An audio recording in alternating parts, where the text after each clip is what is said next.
It took me long enough to get to this, but I'm finally getting around to it.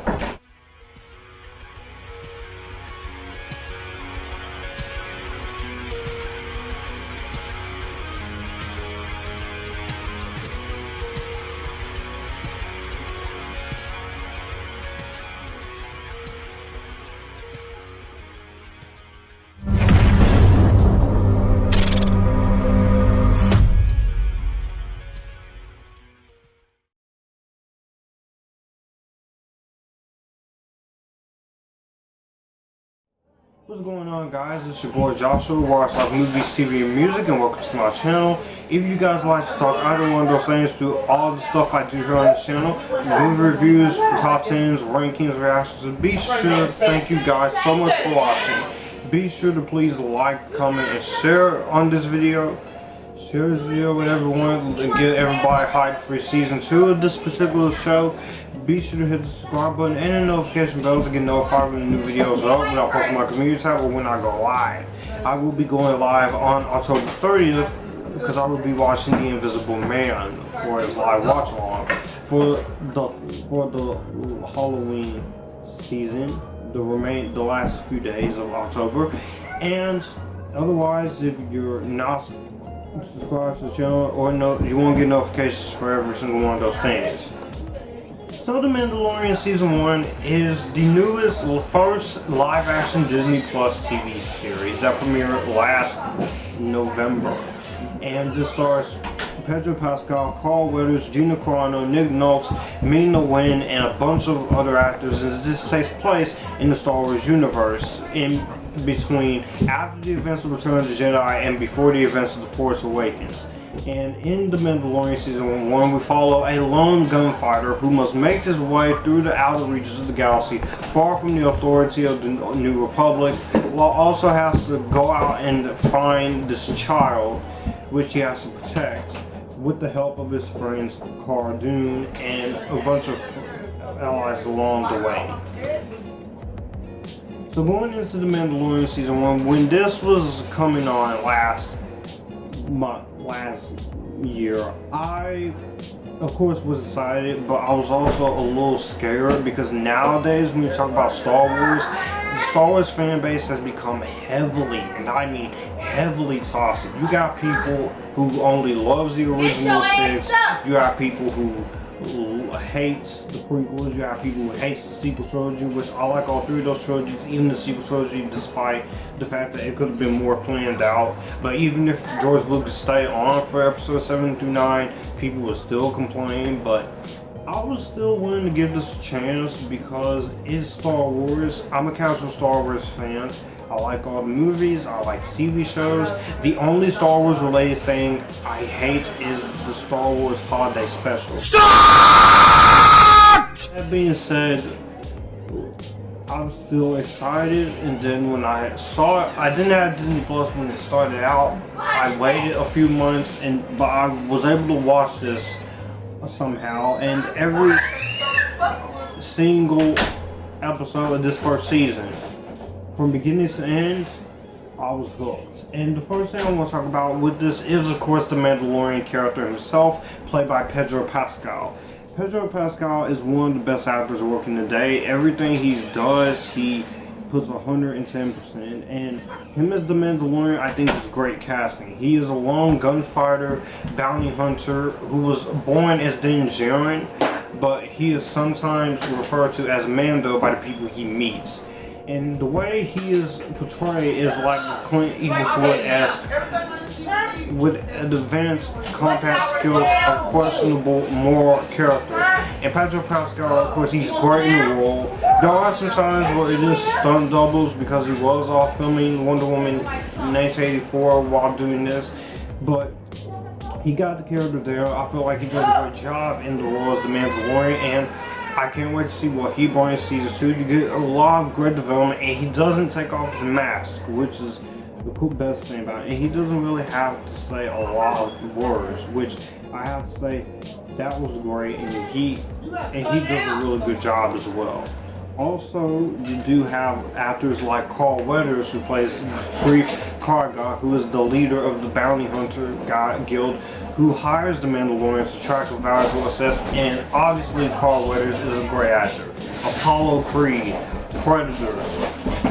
He is one of the greatest, the best actors that we've had, and he's great here as Greef Karga. I liked his character development. I like his decisions that he made, and he did a really good job in the acting department too. Also, you have, of course, Nick Nolte as the voice of Quill, who is a Huguenot moisture farmer. You also have Werner Herzog as the client, who is this unknown man with stormtrooper bodyguards who arranges for the Mandalorian to track a valuable asset. And I gotta say, he really did a great job as a cool villain, and he had fun playing the villain.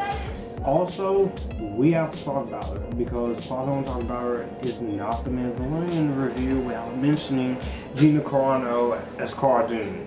She is awesome, she's badass, she's a former rubber shock trooper turned mercenary who fought in the Civil, and I liked her character development. I like her little back and forth friendship that she has with the Mandalorian. She isn't there to replace him. She does a really great job in her role, and I know there was a lot of controversy last month over the whole thing that she did on Twitter, but come on guys, the controversy doesn't really matter in my eyes, unless it is Amber Heard. But you know who is guilty of criminal wrongdoing? This guy!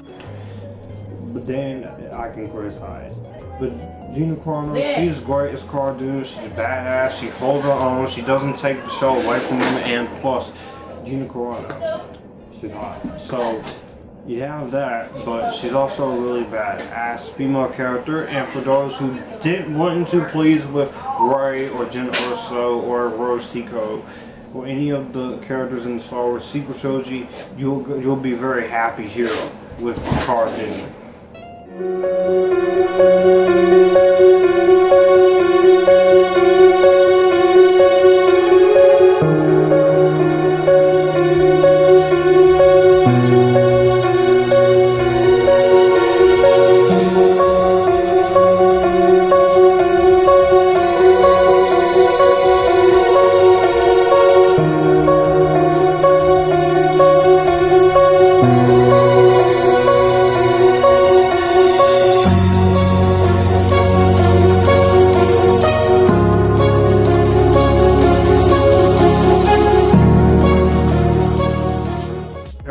So you have Amy Sedaris, is Pele Mato, Jake Cannavale. You have the lovely Ming-Na Wen, the original Mulan. It's like Ming-Na Wen, she is the go-to girl for Disney, because she's the only actress to play a Disney princess, an MCU hero, and a Star Wars character. Of course, Disney princess, of course, Mulan. And she's great as Fennec Shand, and she's an assassin who crosses paths with Mando. And I liked her in the show. You also have actors like Nick Nolte, Taika Waititi, voicing a robot, Mark Boone Jr., Clancy Brown, Natalie Tena. There's a lot of great actors here, and just the acting all the way around is really great. I really go into a lot of the actors, but I want to at least keep this at least somewhat short as possible, because I don't want to go over long here. Also, we have Baby Yoda, who is the child, which the child is a member of the same species as the legendary Jedi Master Yoda, and he's been widely referred to as Baby Yoda, and everyone was just memeing him up, just praising him as the next big baby related thing, like Baby Sonic, Baby this, Baby that, but Baby Pokemon. And his species ages very slowly, so he's basically a baby but is age 50, and he's very interesting. He's found and protected by the Mandalorian, and he's also pretty fun.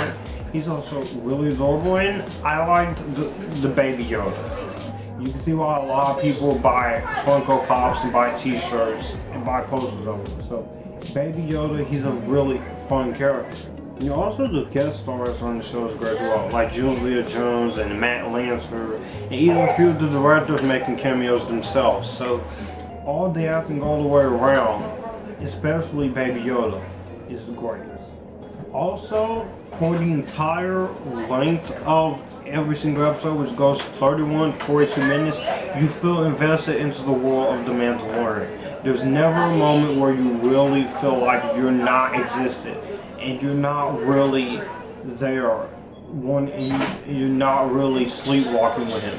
Every single thing The Mandalorian does on his journeys and his adventures are really great. You get a lot of great moments of great writing, great character development, great storytelling, and I like the whole bridge they give you in between 5 years after the fall of the Galactic Empire and years before the sequel trilogy events. And I like this, and I really like what they were doing here. Episode 1, of course, is easily the weakest one, but that's just to set everything up in motion. 2 through all the episodes early on is just really amazing, especially some of my favorite episodes here is episode 2 and episode 4 when we meet Gina Carano, and also episodes 7 and 8 and number 5. All the episodes in the show is great. I loved every single episode of this season. I think what they really do here, I thought it was very entertaining wise and it's very fun wise. You could tell that every single writer, even though all the episodes were written by Jon Favreau, you could tell every single director like Dave Filoni and Famiyuwa, Bryce Dallas Howard and Deborah Chow, who is directing the upcoming Obi-Wan series, and Taika Waititi.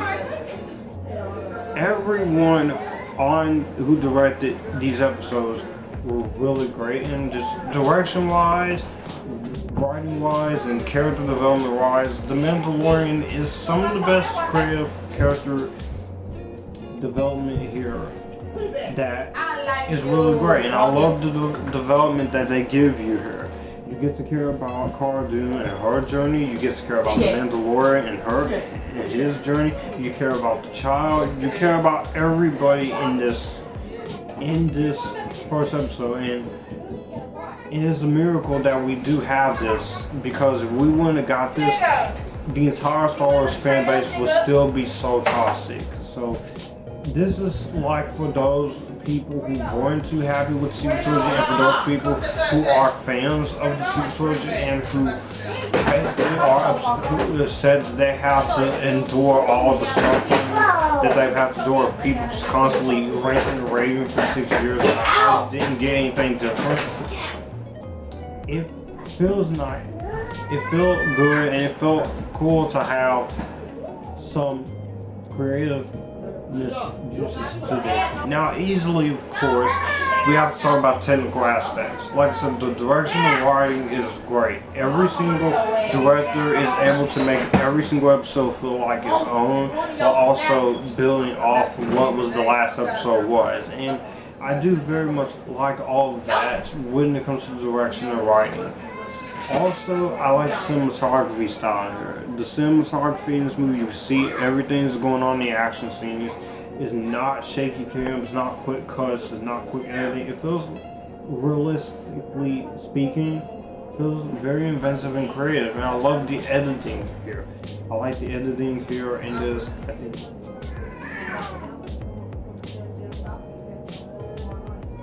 I think the editing is very nice, and I think all the editing is creative, is inventive, it's awesome, and I really like the editing here. It's very creative, it's very awesome, and it's very inventive, so I very much enjoy the editing. And I like the editing, the production design, and the costume design, the makeup, and the special effects here are really top notch. I do love the special effects. All of that is very well done. I do give credit to everyone who worked hard on this show, especially its creator, Jon Favreau. And also the composer, Ludwig Göransson. I like the score for this. The Mandalorian theme in every single episode has great music, is great. He really does a great job in the music department. You can tell he loves doing music, and I can't wait to see hear more of his music in the future films. Hopefully, if he does do music for Venom 2, that'll be awesome. And so, just the technical aspects aside, all the technical aspects here are really great.